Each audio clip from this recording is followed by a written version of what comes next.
오늘도 주님의 귀한 전을 찾아 나와 신령과 진정으로 예배하시는 우리 영혼교회 모든 성도님들과 성도님들의 가정에 하나님께서 주시는 크신 은혜와 풍성한 복이 넘쳐나시기를 주님의 이름으로 간절히 축원합니다. 우리 옆에 계신 분들하고 인사하겠습니다. 잘 오셨습니다. 은혜 받는 시간이 되시길 바랍니다. 잘 오셨습니다. 은혜 받는 시간이 되시길 바랍니다.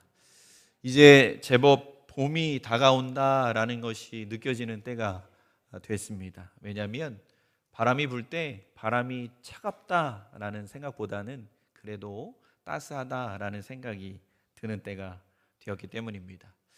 그리고 주변에 보니까 겨울 내내 화원들도 화분들을 다 안에다 꽁꽁 숨겨놨다가 이제 하나씩 하나씩 밖으로 꺼내놓는 모습들을 보게 됐습니다.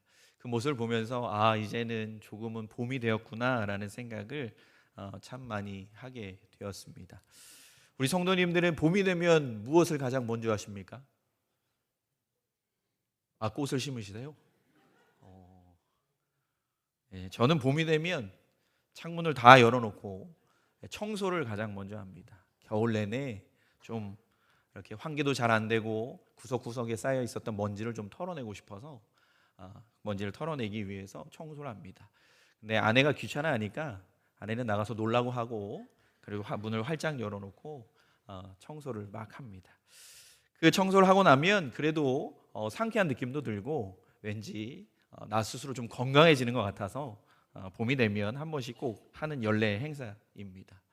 또 요즘 보니까 봄이 되면 겨울 동안 하지 않았던 것 중에 새롭게 시작하는 것이 등산입니다.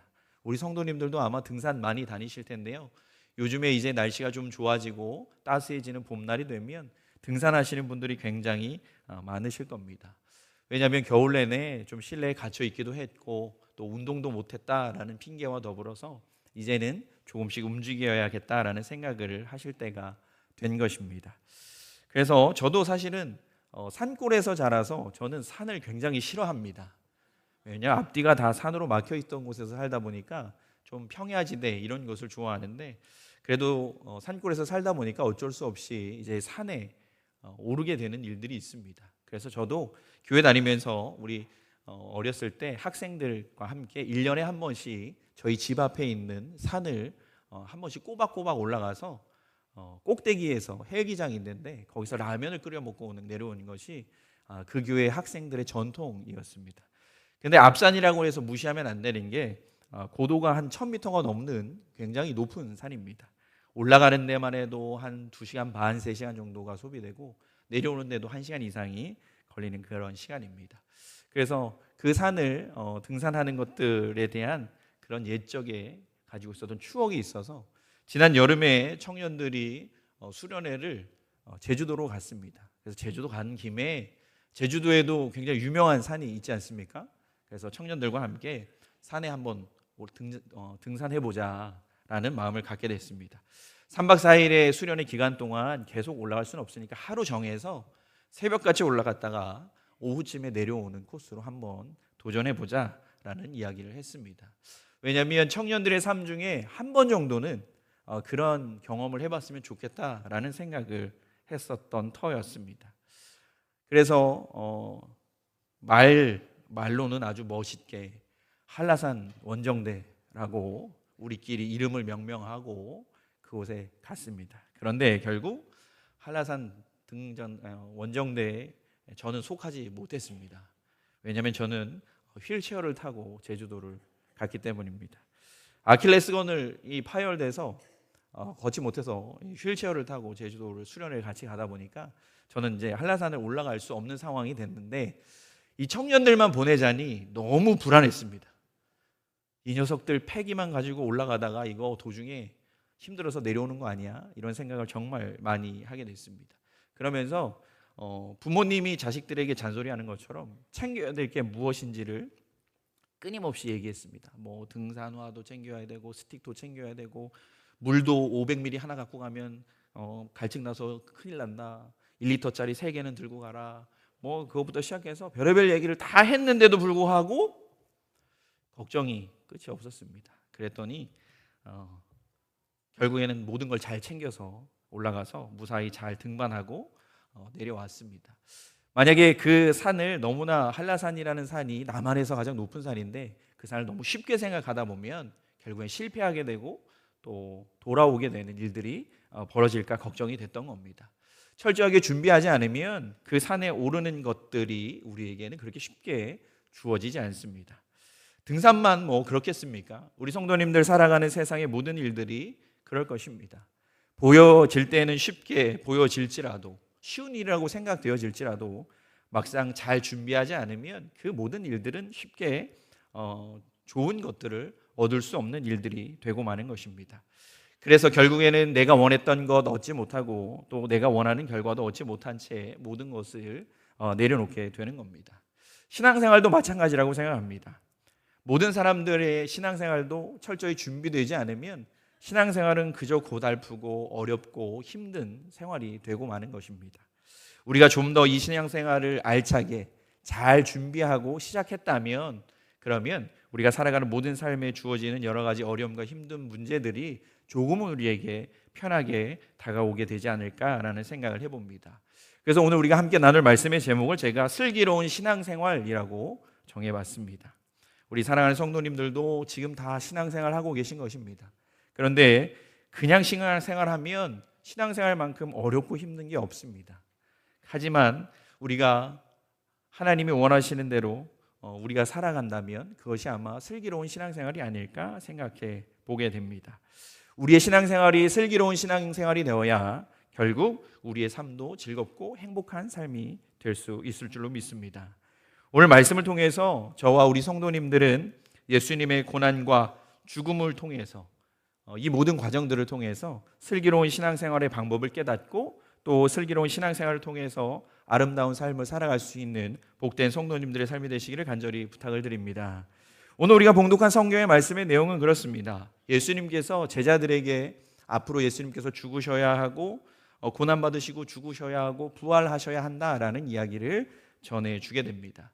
그런데 이 이야기를 하시기 전에 우리가 봉독하진 않았지만 16장의 앞쪽의 내용을 보면 예수님께서 빌립보 가이사랴의 제자들과 함께 그 지방에 들어가십니다. 그러면서 제자들에게 묻죠. 사람들이 나를 누구라 하느냐? 그때 제자들이 대답합니다. 뭐 더러는 엘리야, 뭐 더러는 세례 요한이라고 하는 사람도 있고 더러는 선지자라고도 이야기합니다. 그랬더니 예수님께서 이번에는 다시 질문합니다. 사람들은 그렇게 이야기하는데 그렇다면 너희는 제자인 너희는 나를 누구라 하느냐라고 묻습니다. 그때 베드로가 탁 나서면서 우리가 잘 아는 그 이야기를 합니다.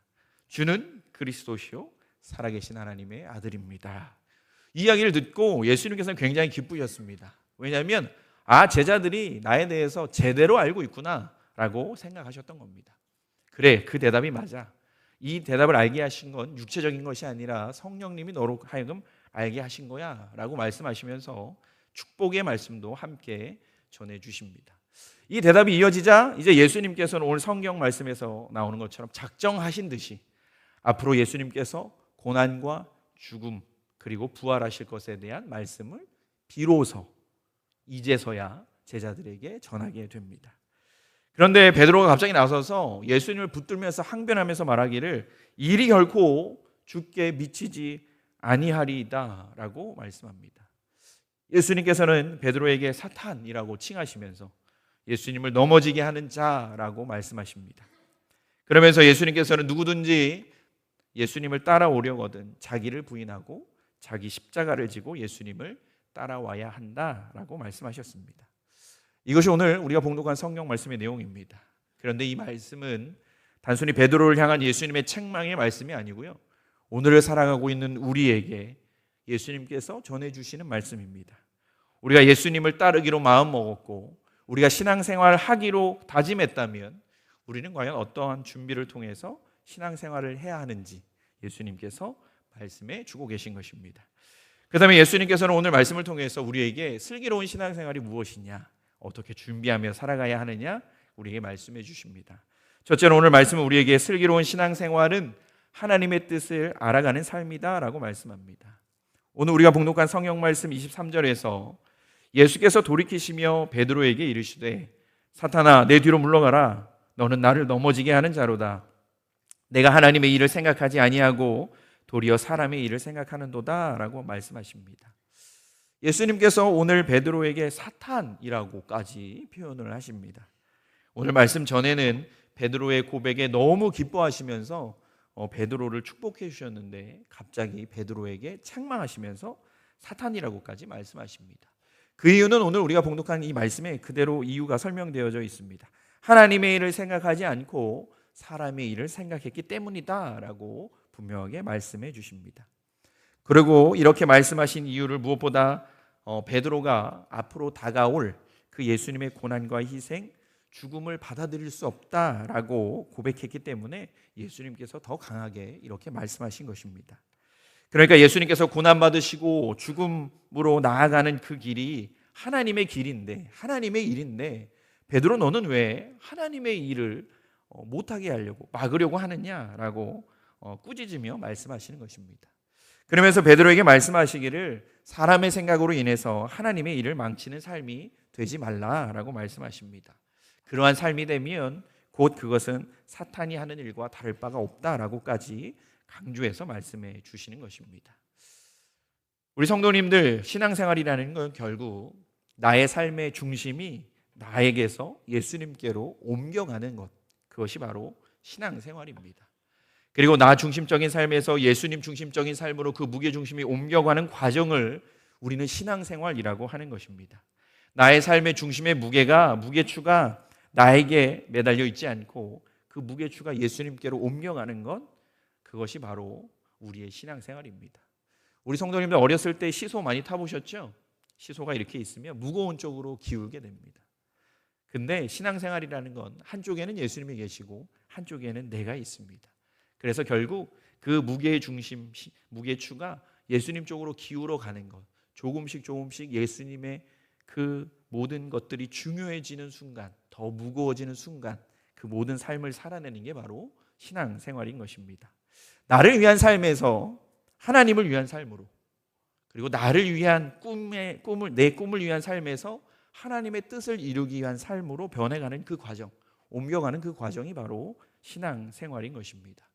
때로는 내 것을 과감히 포기하고 하나님의 것을 선택할 수 있는 용기와 믿음을 쌓아가는 시간, 그것이 바로 신앙생활인 것입니다.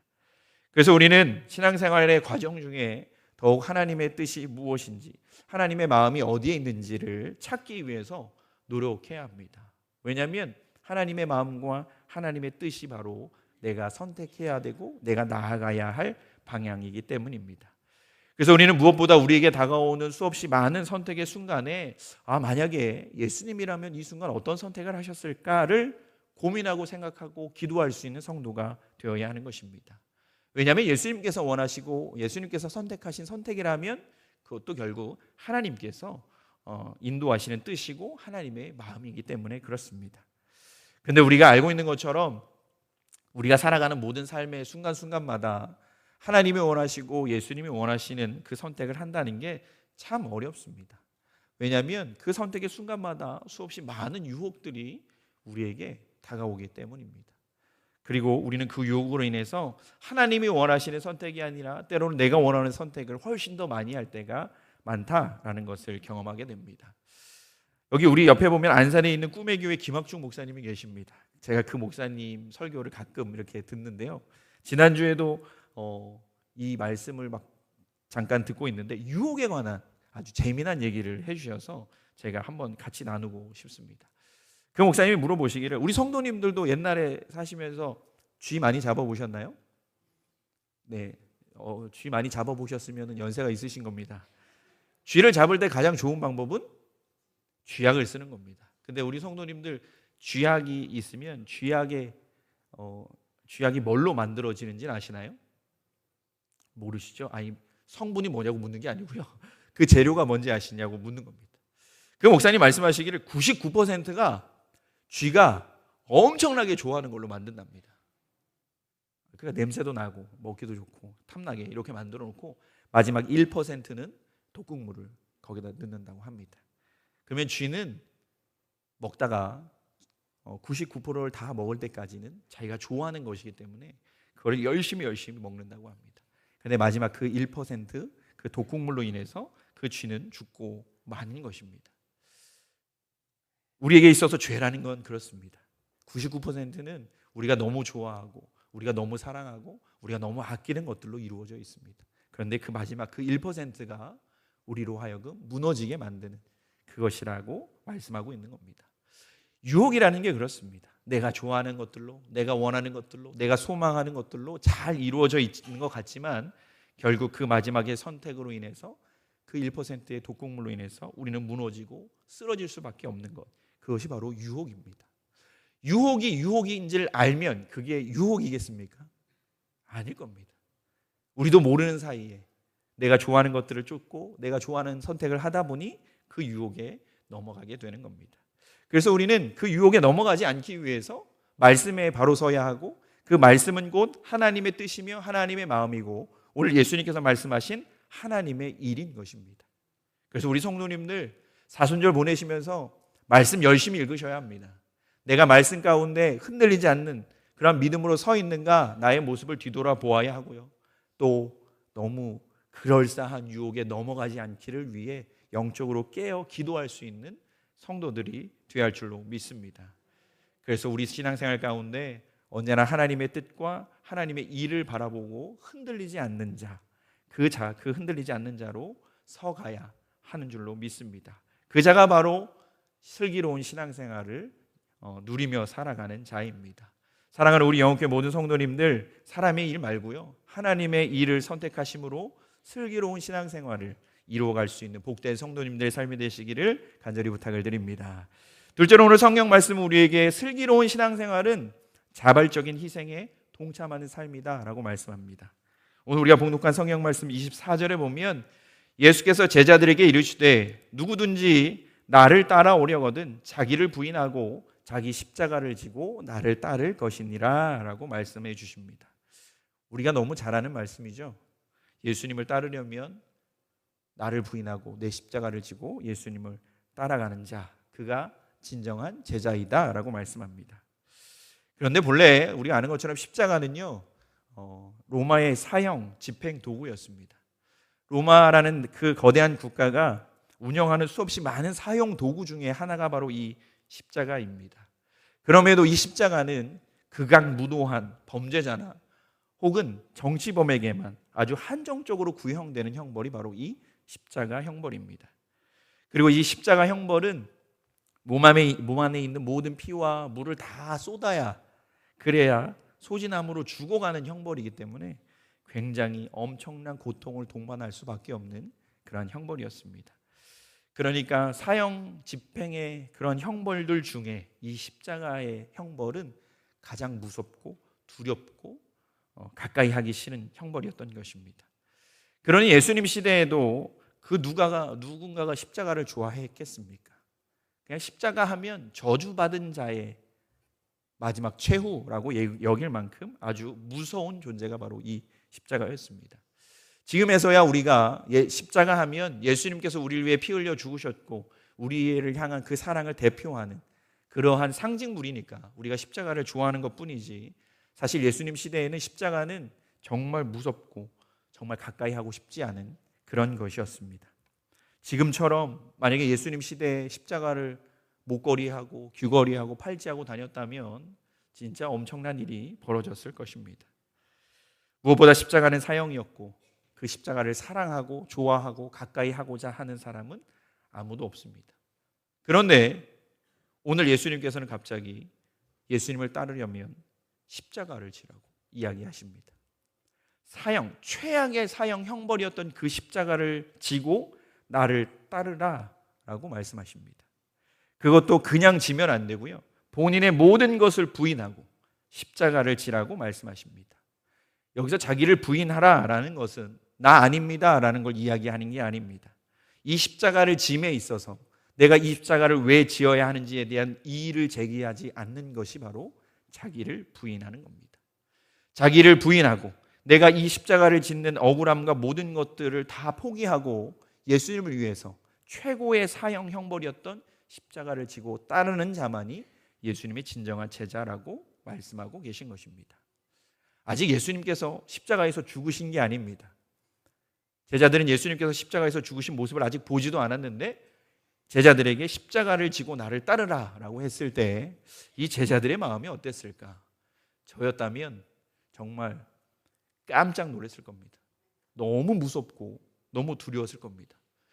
예수님 따라가려면 진짜 십자가 져야 돼요? 라고 물어볼 만큼 굉장히 무섭고 두려운 것이었습니다. 그런데 오늘 예수님께서 말씀하시는 이 십자가는 우리가 아는 것처럼 예수님처럼 그 십자가를 지라는 것이 아니라 신앙생활에 있어서 우리가 감당해야 될 그 고난에 대해서 스스로 받아들일 준비를 하라라는 말씀입니다. 아니 사실 스스로 받아들여라라는 그런 소극적인 태도가 아니라 그 고난의 자리에 내가 스스로 동참하는 자가 되라고 오늘 이렇게 말씀해 주고 있습니다. 그리고 그것이 신앙생활이다라고 말씀하십니다. 너무 안타까운 건요, 신앙생활은 끊임없는 고난의 연속입니다. 우리 성도님들도 신앙생활을 하고 계셔서 아실 겁니다. 세상에서 믿음과 신앙으로 살아간다라는 것, 참 우리에게 이미 예비된 고난의 길을 걸어야 가야 한다라는 것과 같은 의미일 것입니다. 예수님께서 신앙과 믿음의 길은 좁은 길이다라고 분명히 말씀하십니다. 그리고 그 좁은 길은 많은 이들이 가지도 않고 가야 할 사람들이 가는 길이다라고 말씀합니다. 요즘 우리도 내비를 찍고 운전을 합니다. 그러면 좋은 기능이 있습니다.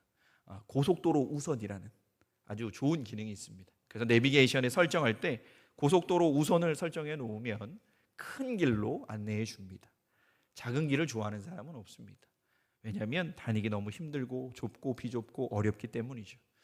예수님께서는 우리의 신앙생활이 그 좁은 길이라 말씀하십니다. 누구도 원하지 않고 즐겨하지 않고 가기에 너무 어려운 그 길이 바로 신앙생활이다 말씀해 주십니다.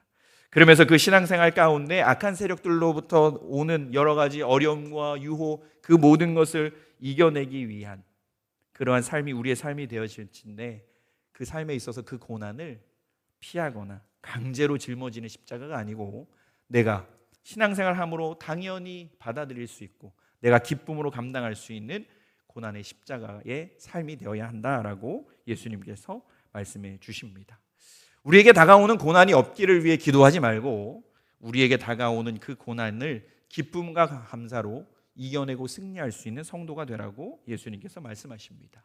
그것이 곧 슬기로운 신앙생활입니다. 어떤 일을 할 때 나에게 주어진 이유와 목적, 내가 가야 할 그 목표와 방향이 있다면 우리는 그 방향을 쫓아가는 모든 과정 가운데 작은 염려와 걱정은 다 감내해냅니다. 그리고 감내해내야 결국에는 내가 원하는 것을 얻을 수 있게 되는 것입니다.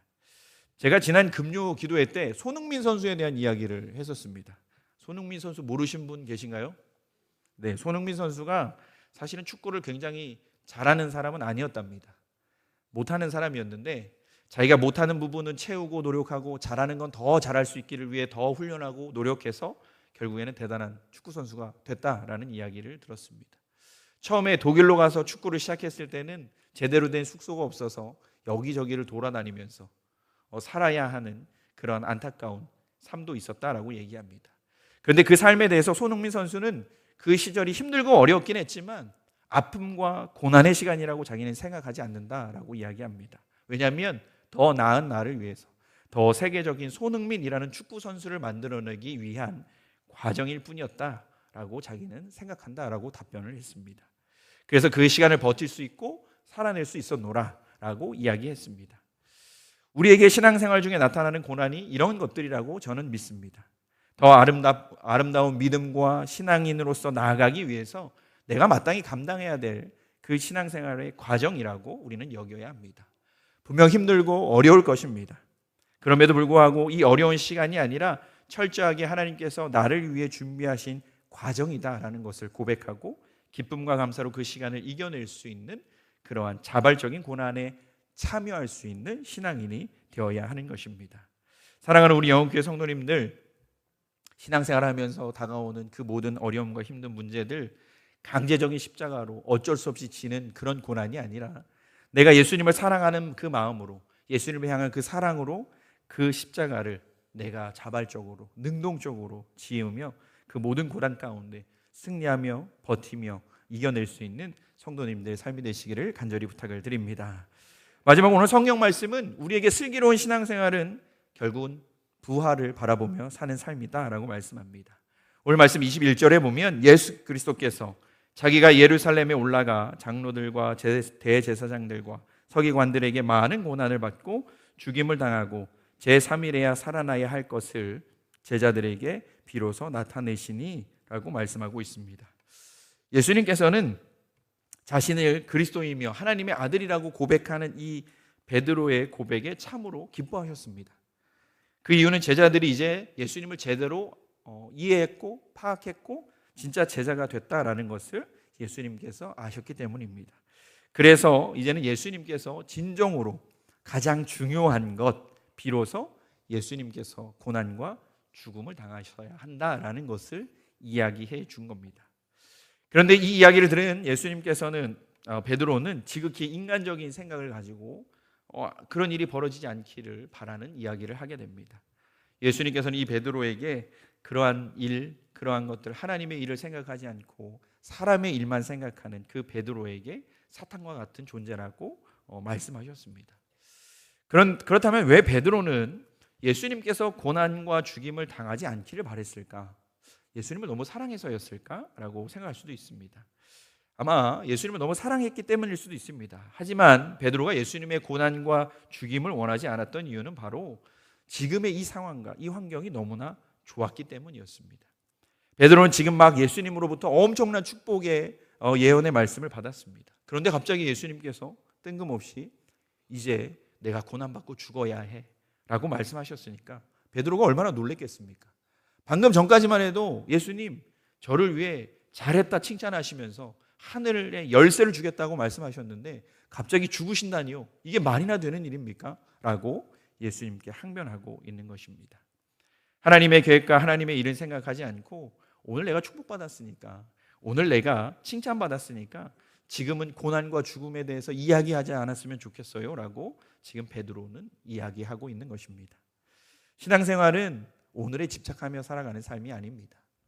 분명 나에게 주어진 오늘의 삶을 최선을 다해 열심을 다해 살아가는 건 너무나 당연한 일입니다. 하지만 오늘의 삶이 너무 좋고 오늘의 삶이 너무 만족하니까 나는 여기 머물러 있겠어 라고 이야기하는 순간 우리는 사람의 일을 생각하고 하나님의 일을 망쳐버리게 되는 것입니다. 하나님의 일을 생각하지 못하고 현실에 집착하는 사람들, 그러한 사람의 삶을 살아가게 되고 마는 것입니다. 예수님께서는 말씀하실 때 분명 고난도 이야기하셨고요, 죽음도 이야기하셨습니다. 근데 마지막 예수님께서 무엇을 이야기하셨죠? 제3일이 지나고서 다시 살아나야 할 것이다 라는 부활의 이야기를 분명히 하십니다. 그런데 베드로는 부활의 이야기는 하나도 기억하지 않습니다. 예수님께서 고난받으셔야 하고 죽으셔야 한다라는 것에만 집중하고 있습니다.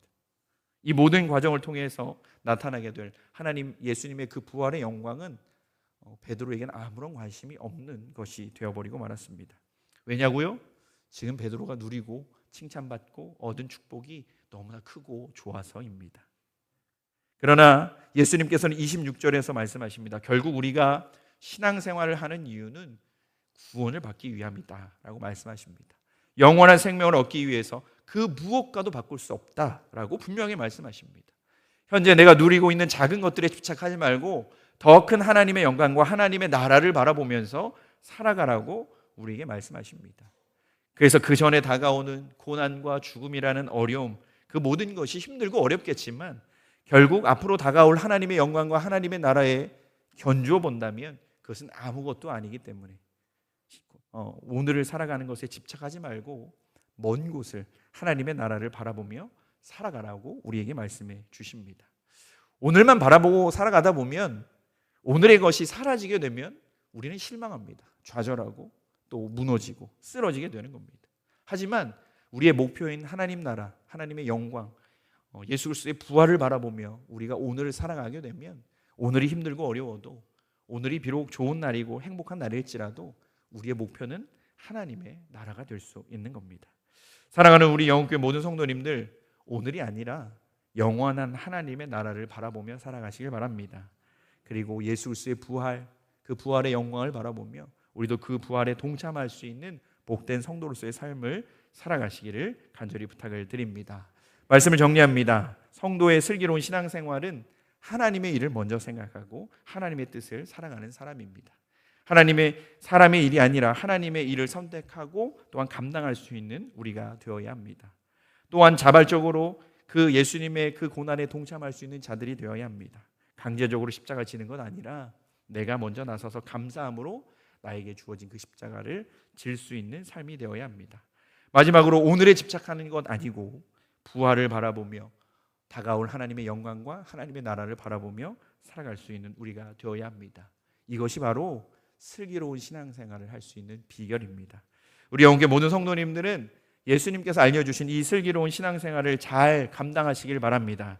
그래야 해서 하나님이 주시는 은혜와 사랑 가운데 오늘도 승리하며 살아갈 수 있는 우리 모두가 되기를 주님의 이름으로 간절히 축원합니다. 기도하겠습니다.